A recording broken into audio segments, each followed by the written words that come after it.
এই কারণে এই যে বারবার কও যে ঘুরনের কথা বললা পরে নেই না কেন, এই যে এই দিকদারিগুলো সম্পূর্ণ আমার বহন করতে হয়, তোমরা করো।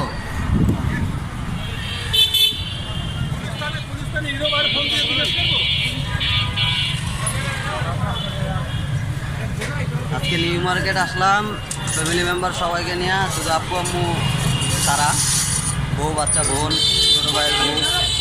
কিনছে আবার কিনছি হ্যাঁ কিনছে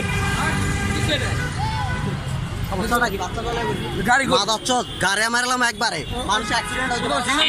বামে সমস্যা করছে না, বামে হাত দেখাইছি নি, বামে হাত দেখাইছি নি, বামে হাত দেখাইছি নি, তাইলে বাড়িটা মারলি বাচ্চাটা নিয়ে সামনে বসিনি। মুরব্বি না হইলে এখন কি করতাম? আচ্ছা আমি গাড়িটা কই আনছি ভাই, জায়গা আছে? জায়গা কোন জায়গায়? গাড়ি কোন জায়গায়? জায়গা আছে নি? জায়গা না থাকলে তুই ব্রেক ধরবি। কত ঘরে এটা কেমন তোরা ব্রেক হুট করে মারলি কেন? আমার বাচ্চাটা যদি এখন করতো, আমার বাচ্চাটা যদি করতো, আমি তো ভিডিও করতাম, ভিডিও করতেছি। মুরব্বী হয়ে বাচ্চা গেলে আমার বাবা তোর সমান, এই কারণে সম্মান হানি করলাম, মারলাম না।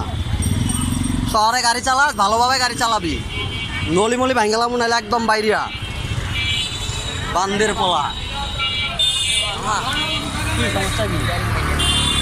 তাহলে কি যাওয়া যাবো না?